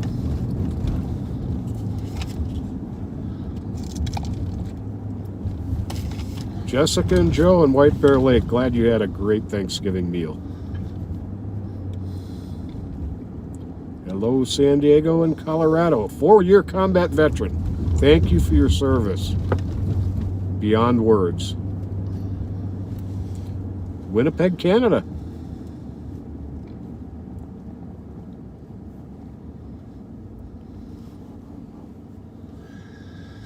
So people are asking about your dad, I think, too. Talk about Ray, your dad, your father, a little bit. A lot of new viewers didn't know. They probably should know a little history of where your original broadcast voice came from. Oh, well, thank you. It's nothing like my dad's, but I was born in Pittsburgh, and my dad was a radio announcer with actually the first radio station in the country was KDKA in Pittsburgh. And he was a sports announcer for KDKA. Did broadcast the Pitt Panthers, and got offered a job to be on the original Minnesota Twins broadcast team when they stopped being the Washington Senators and moved to Minnesota. And he was simultaneously offered to be one of the original Green Bay Packers announcers. His name was Ray Scott. And back in those days, announcers were assigned to a team, not just a network. He was the Green Bay Packers announcer for several years before they started covering a variety of games, and was with CBS for many, many years, and did the Twins locally. In fact, he broadcast the first 4 Super Bowls. Amazing. I had an interesting upbringing, met a lot of incredible athletes who were legendary. Vince Lombardi, met him many times. They were very close to each other. Well, that's cool. Just want to pause here for a minute. That St. Joe's Hospital, another outstanding. We're on the other side of the freeway from Regions, but St. Joe's is another outstanding facility with has a number of COVID patients in there as well. And is very appreciative to everybody there at St. Joe's. All the work that you're doing to help us keep our community alive. And you'll see this building right here. You'll see there's a sign up there. I don't know if you can see it. It's Catholic Charities. The double C up there. Double C up there. And these are some of the amazing heroes. This Catholic Charities. I think I mentioned the other day. Tim Marks, the CEO, is just retiring, but they house and feed hundreds of people down here at the Opportunity Center and at their Higher Ground, Dorothy Day Higher Ground location. 16223. So you can imagine how hard it is in today's COVID environment. Thank you, Catholic Charities, for what you're doing. What do you think, 7th Street for that flex? That's what I was thinking originally, and then I just diverted over here to coming up 7th to downtown. That's in the old days. That's what would happen, right? Yep. Working the way to the east side, or to up on the hill. But, if you didn't go straight to I don't know if we told you this, but last night you saw a car was like what was a Sonata? Oh yeah, the Silver Sonata. Silver Sonata that we weren't sure if it was stolen. It didn't have a plate on it. We were going to try to prevent it from going anywhere. My goal was to try to get behind it before it backed out of the driveway. And a lot of drivers would have waited till we drove by, and so he didn't. And so he ended up fleeing from us, driving over the sidewalk and knocking garbage cans over and hitting another car. But of course, we ended the pursuit quickly. But this is a great story, great example. You know, for those of you that have been on Facebook for a while, we didn't tell you this last night, but someone saw the car and recognized it as their friend's car that had been stolen early in the morning that same day, sometime between midnight and 5 in the morning. She called a friend. The friend got a frozen screenshot, and she could identify unique characteristics of the car to determine it was in fact her car. So we now know that car, that Sonata, for 1220 Belmont, please. was a stolen, and that accounts for additional reason as to why they were fleeing. And for anybody who was watching, there was a couple of minutes there where we were behind that car and they had no idea who we were. We weren't pursuing them. We were just following behind them. And they were driving extremely recklessly. And this was without there being any pursuit whatsoever. In retrospect, I wish I hadn't turned the lights on at that point. I didn't really think he could get out and around. You know, obviously he went on the boulevard, but in retrospect, I wish I had just pulled my window down and said, "How's it going?" Yeah. Well, my wife assures me he would have fled anyhow. I got a feeling you're probably But you never know. I mean, probably could have played every card in the deck before I played the Joker, you know. So, yeah, that's what you do. You go on this job, you analyze what you did right and what you did wrong. Bravo 71 EOT. I told you the story about Pat and I were in two separate cars stopping some stick-up guys from a Clark gas station on Rice Street. And Mike Beeson and I are the primary car, and you were working with the mayor's dad, right? Yeah, Melvin Carter. Melvin Carter, you're working the mayor's dad, Melvin Carter Sr. And so we stopped the car over in Como Park there, facing up a hill. We had a good backdrop, and by that I mean there wasn't any innocent people behind it. And of course, there was a third car there surrounding, and we were surrounding them and ordering them out of the car. I don't know what year that was. That would have been 1980, maybe? That would have been 81, I believe. Could have been 81, 80 or 81. Anyhow, I ordered the driver out of the car, but I forgot to tell the driver to throw the keys out of the car. And so the passenger, when we're ordering him out of the car, he jumps over the seat and jumps into the driver's seat and starts driving away. The long story is we got the car, we got two of the suspects, we didn't get the third suspect. Several guns were in the car, they were the robber suspects. But the moral of the story is get the keys out of the car as soon as you can so they can't drive away. Always a good idea. So the other night when we chased that other young man, you could hear me yelling, "Get the keys out of the car." It's like permanently embedded in my brain. A lesson you never forgot. Never forgot. That's how you learn. And as I told my daughter her whole life too, you learn more from making mistakes, you know, than anything. And what was here? That was, let's see, where are we? 7th and sure. Smith. I took that building down fast. Yeah. So we're west on 7th Street, past Smith. We're looking for a Ford Flex. There's just an equal chance it went straight to Minneapolis, though, right? Mm-hmm. He was a hop, skip, and a jump from Minneapolis. We're looking for that Sonata from last night. We're looking for the Impala with the broken rear light that has tape on it that ran into the officers. Looking for a red Camry.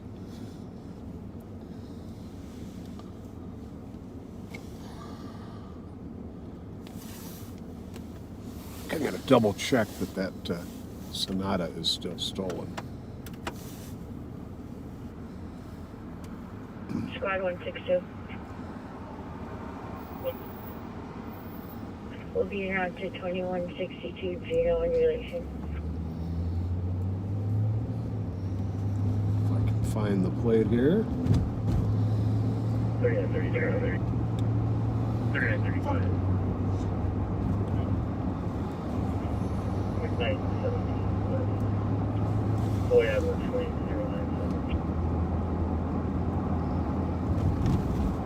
Big,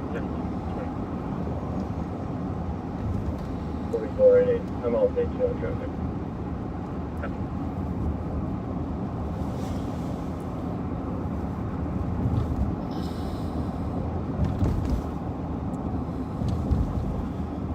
Radio traffic is moderate to slow, which is generally a good sign. Of course, most of the holiday issues usually begin after 10 o'clock.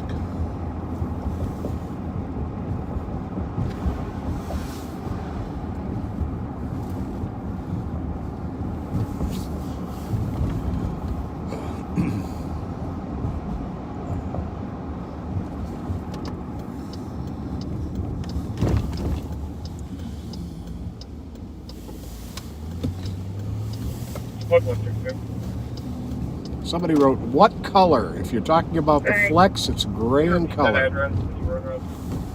21.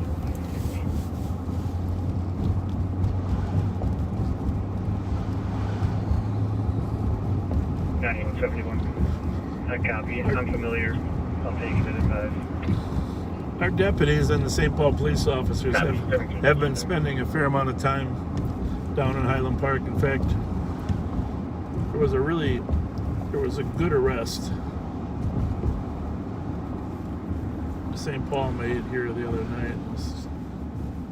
Our guys made one of a guy that was obviously up to no good in Highland Park too. You probably read about that chase.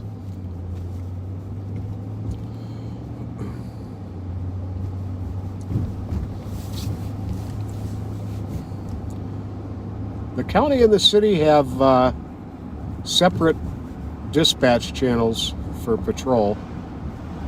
St. Paul has Channel 1 for the Western District, Channel 2 for the Central District, and Channel 3 for the Eastern District. And then the suburbs and county have West, Central, and East channels. The Motel 6 on Hudson And Wicker. the different suburban police departments split those up. New Brighton and Moundsview and Roseville will be in the western of the suburbs, the sheriff's office in central, and then Maplewood, North St. Paul, and White Bear will be on the east. Now they try to monitor each other's traffic, of course, and do a pretty good job of that. Yeah, they back each other up a lot. But I was going to say, the West Squad's 1127 Ross Avenue, Unit 2 on a domestic. Male on scene assaulted girlfriend. No weapons. arrested a guy out here the other night that he had meth in the car, burglary tools, Suspect is a cut catalytic converter 1975-0920. Has been drinking and using drugs. out in Highland Park here. We know there's been an increase in uptick in burglaries. And it's just face it, there's been a lot of uptick in stolen catalytic converters too. So it was a great arrest by St. Paul. That was yesterday morning. There was one night last week where St. Paul arrested 2 separate carloads of catalytic converter thieves, and both cars had people armed with guns in the cars. Yeah, no, isn't that something? For a catalytic converter theft, armed with guns.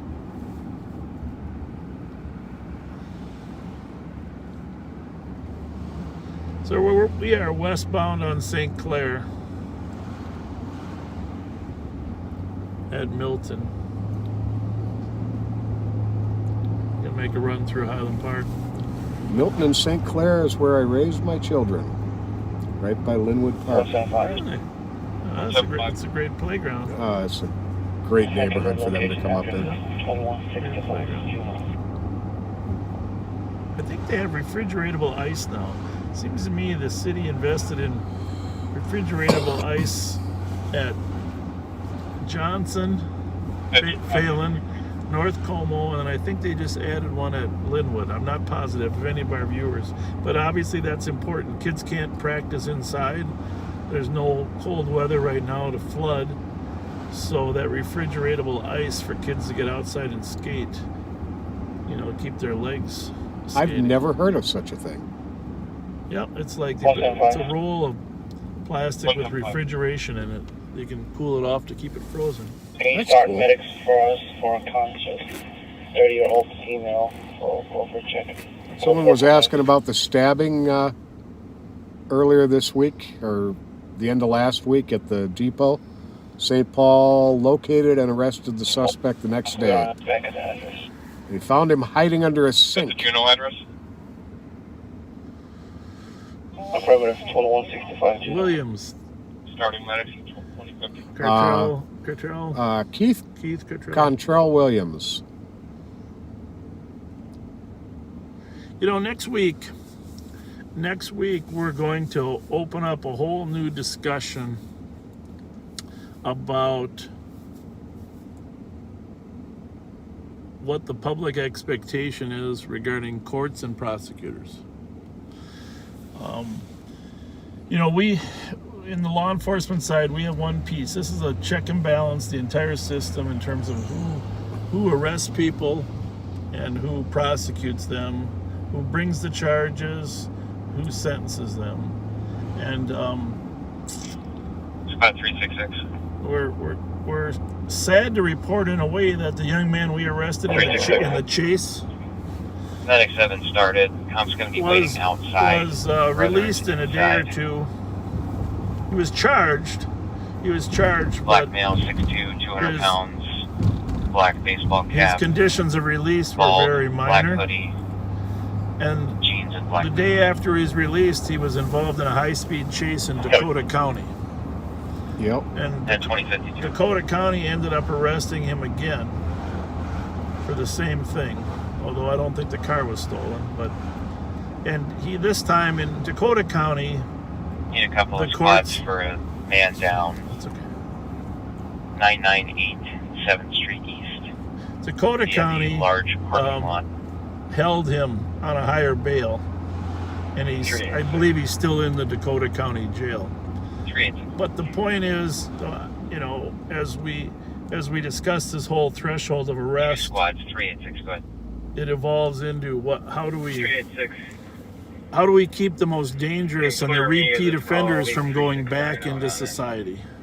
So get prepared for that conversation, because we're gonna open up that can of worms next week and just begin that conversation with some examples. It's an important conversation to have. The man down at 998 7th Street East. And because, to be frank, Female up against just the like pole, the large we're parking trying to lot be at that address. transparent in how the police do things, to really Apparently have the earlier, public have a the fair female was view, seen talking to another person we there. need to have the whole system be transparent. Nothing suspicious. Right, but Right. that I they mean, were awake. Absolutely. The prosecutorial side and the judge side. That was an hour ago. I mean, let's just face it, there's tremendous discretion in the judicial system, and we need to make sure that discretion is consistent with what the citizens of Ramsey County believe is best. 383. So, Right. not to say that anybody in the system can argue a point and say, hey, I think this is best and this is why, Copy 377. but you deserve to have that debate crystallized, you know, for you as we move forward. And it's not going to be anything resolved, but we just want to open the door to discussion as we go forward. Because I see a lot of posts and a lot of comments frustrated with how quickly serious and repeat offenders get released, right? Okay. Copy 377. Suspicious. Absolutely. 1707 Rose Avenue. What is that vehicle right there? Reference a vehicle behind the comp's vehicle as she was pulling into the garage. Requesting area check. Not a Flex. Vehicle that was following was older silver. So someone commented the ice rinks are Northdale, Phelan, and Palace. Palace. So it's not Linwood. Linwood. Okay, that's good to know. Thank you. Thank you. Grade 6 copy. 20. In Lavina, we are live right now. This is not, you're not watching a past live on patrol. We're northbound on Snelling at Osceola.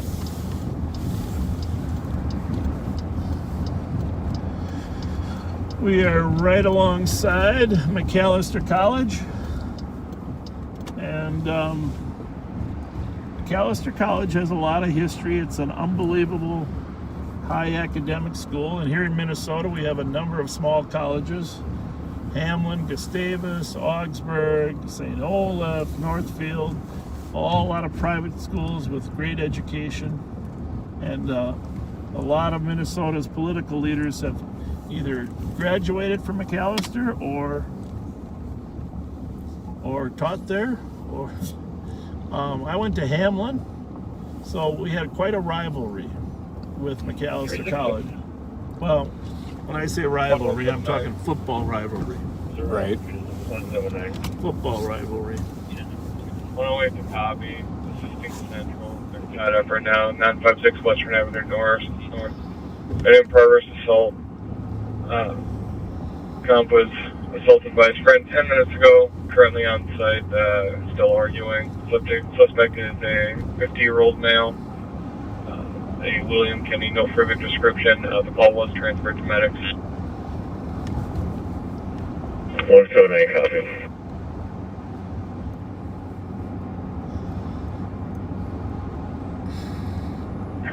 Copy.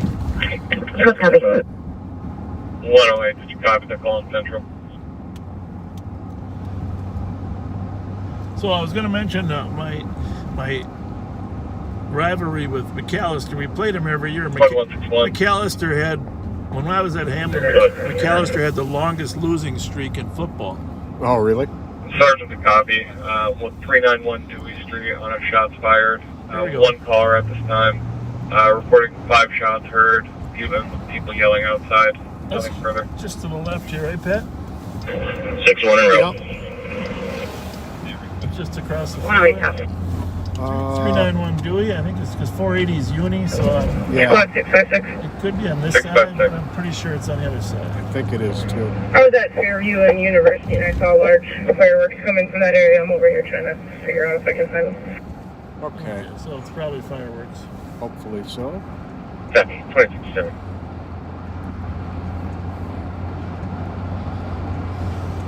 So, Copy.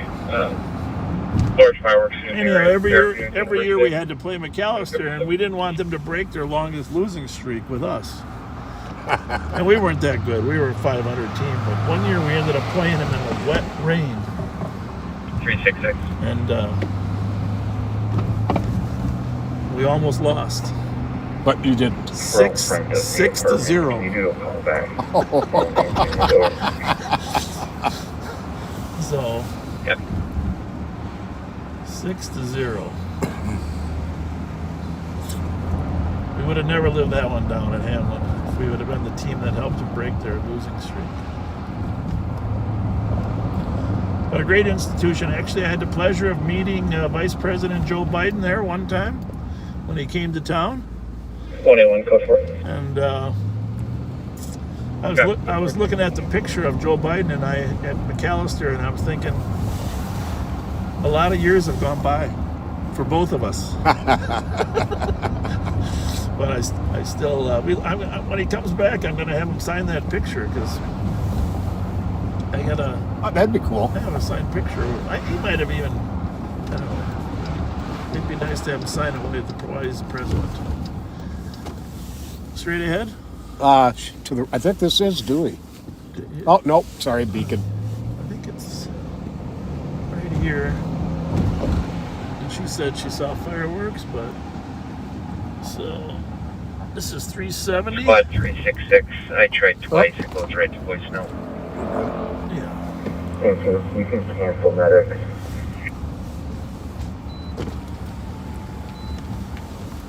Copy. Cancel medics. 2059.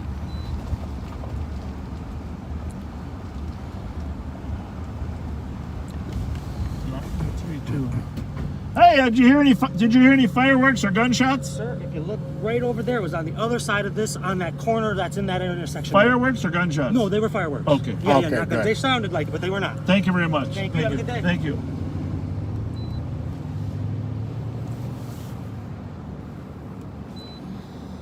Thanksgiving fireworks.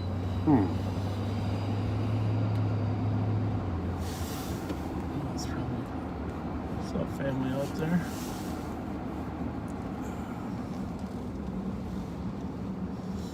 Smell a little smoke in the air. Mm-hmm.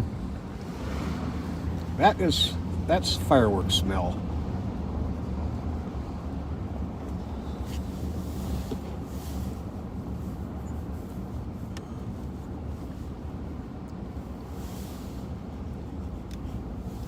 We always do whenever a dignitary comes to the Twin Cities, a president, vice president, the sheriff's office always participates in the security of the individuals. Doesn't matter what party or who they are, our job is to make sure they're safe, regardless of who they are. And as a part of those security details, on occasion they offer one member of each department to come and meet the dignitary. I know Chief Finney got to meet Michelle Obama when she was here. How's it going? 179, copy that date. We did talk to a guy who said he saw fireworks too, over on Dewey there. Yeah, he said he saw them right in this area somewhere. All right, thank you. Thank you. 161, we That's what see a all the Wisconsin updates. plate looks Sounds more like. like fireworks now. Hey, how's it going?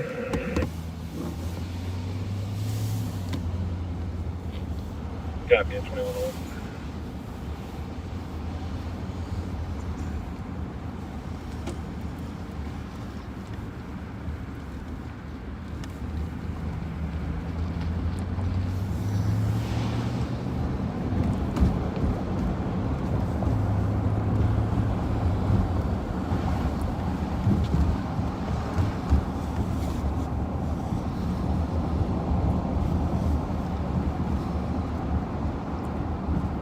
But I learned long ago, never judge an academic institution by its football team. Oh, heavens no. You know,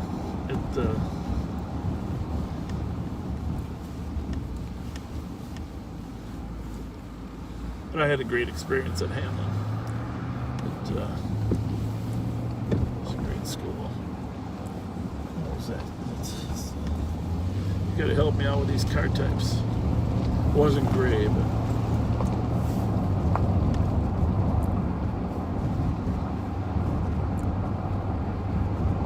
so we are out in the Midway District, historically a warehouse district for semis and other type of mass-produced businesses. It's 21 for case number 252 052 252 052.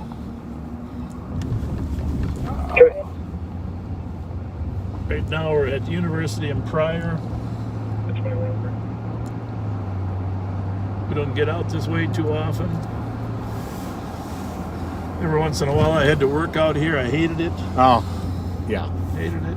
Because The only good thing was the occasional commercial burglary you'd get to catch. yeah. There were a lot of burglaries out here. We actually, when we came on in the 70s, not everybody had really good alarm systems. So there were a lot of commercial burglaries. Right. And we were trained how to come out here at 3 in the morning and walk around the building to check the doors. Shaking doors. Shaking doors, shaking doors. Boston 184. Nowadays, if you shake a door, you're going to set the alarm off. Right. So were you a dorm guy at Hamlin? I did a little of each. When you're able, can you check your messages or contact data? I was not a fraternity guy, however. Okay. So I did dorm for a couple of years, and some friends and I rented a house. Actually, one was right back here on Feronia. Another was up on Front Street. Somebody was wondering which dorm you were in. Well, I was in Drew originally, Drew Dormitory, which is now, I don't think it is a dormitory, which is, now it's Drew... Drew Hall? Music Hall. It was Drew Hall there. And then I moved over to Schilling. Schilling Hall, which was... How's it going? Bob, How are happening? going? Good, thanks for stopping. We're checking you on Facebook. Well, thank you very much. We got some pizza. You guys want some? It's fresh. Is it? Thing is, we did, before we came, we just finished all our turkey. To be honest with you, we're stuffed. I don't have room. That Afghani place over northeast. Another night, can we take a rain check on that? Because most nights I'm starving right now. Okay. But my wife made a big spread, and I ate three plates full. I appreciate what you guys do. Thank you. You as well. We need some of this in Minneapolis. Who's that with you there? It's my wife. My stepdaughter, Caitlin. Hey Happy guys, Thanksgiving. Happy Thanksgiving, guys.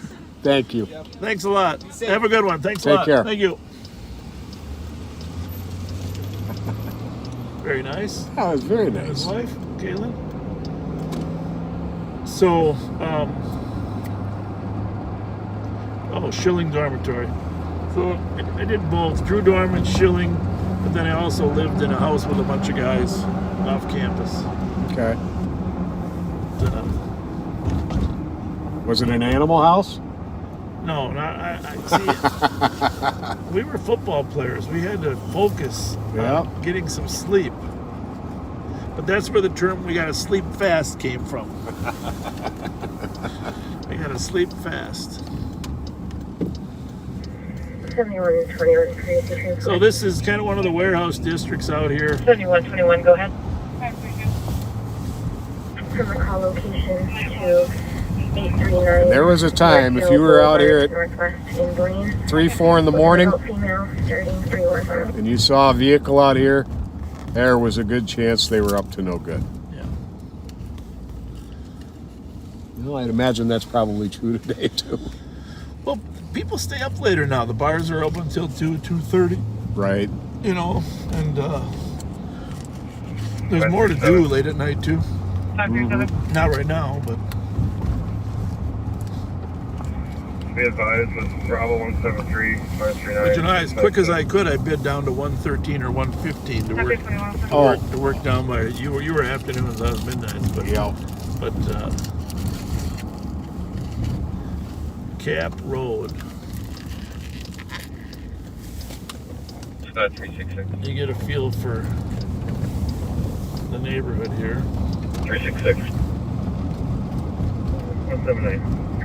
Hello, Sherry from Ontario, Canada. Call 4 minutes. Now, you see all these semis here. This is the thing. I almost think you should give a class to high school kids on how America really works. Okay? And what makes it work. What makes it work? America works on the railroad system, the semi system, and the rivers. Granted, the air now moves a lot of stuff. I give credit to the airlines for moving a lot of stuff. But the reality is, for years, this country was built around the Teamsters pulling trucks and the rivers, etc. So you see all these semis are down in this area and they're loaded onto trains that run all through America. I don't remember us getting this much water. Both of my grandfathers were railroad men. For a bill of sale. Unfortunately, I never met either one. They were both died in their 50s. My dad, in the summertime for his job, would lay railroad ties. Really? Yeah. I mean, for when he was in college and stuff. So...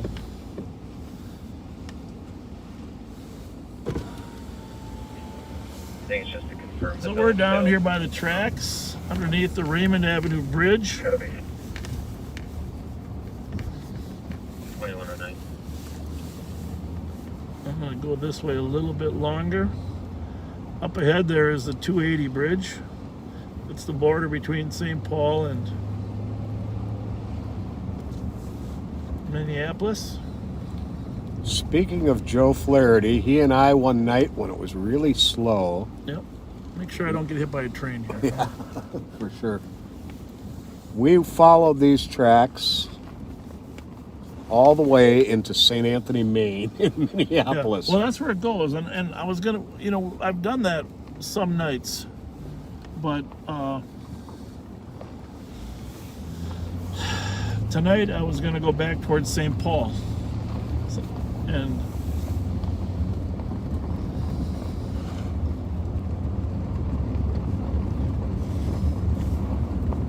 it's an amazing, it's the underbelly of America's success is transporting product. Yep. Around the world and through the country. How's it look that way? Look good.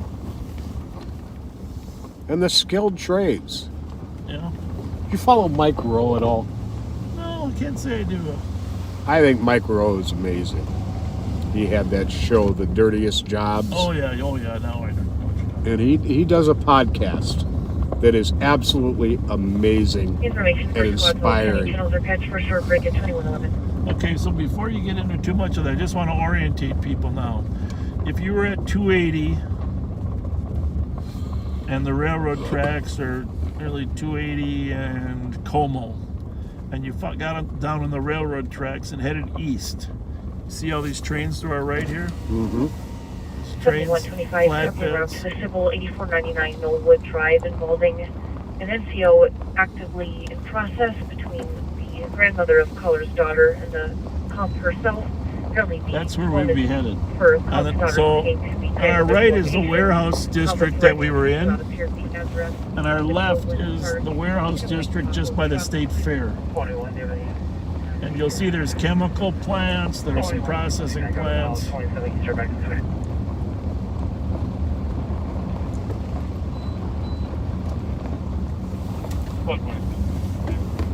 We are going to drive on this track all the way back to downtown St. Paul. Hopefully we won't get hit by a train.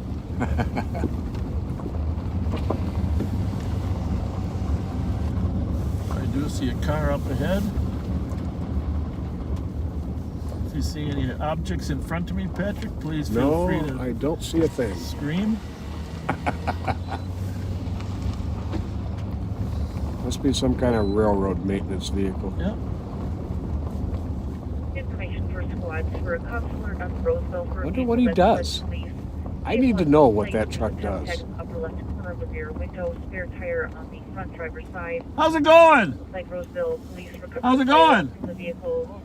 What's your job down here? Your help. What's your job? The advisor to possible drivers. Carman? What's that mean? Occupant name and date for birth. Oh, you do? You repair them or what? What goes wrong with them? Civic. Once again, on no plate. Does it? We saw your truck and I told him, I have to know what that truck does. We're with the sheriff's department. We're just on patrol down here, but you know, people don't realize that this is the backbone of America.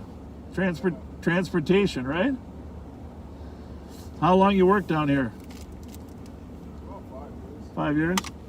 Midnights or afternoons? Midnights, yeah. 6 to 4. Well, thank you for what you're doing.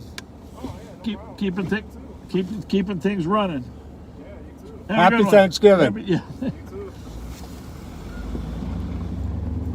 There's a guy working to keep the cars going. He called them cars right away, right? Yeah. Train cars. You know? In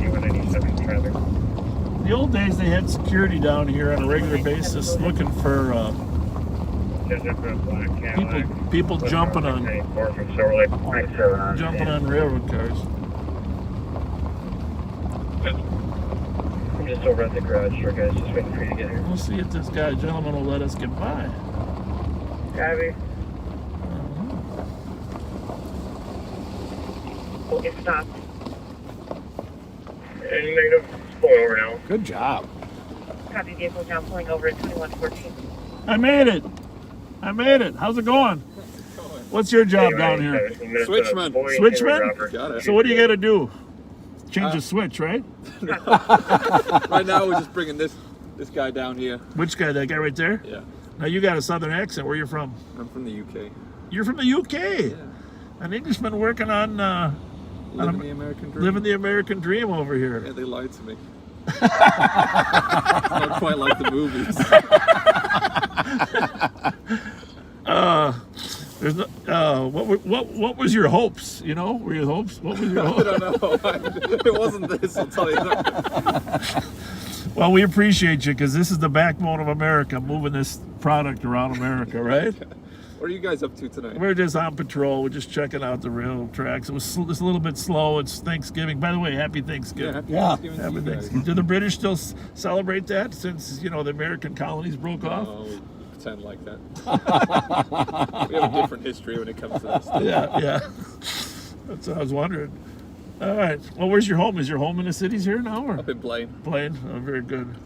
Well, if you need anything, let us know. Where's the switch? It's all electronic now, right? No, that one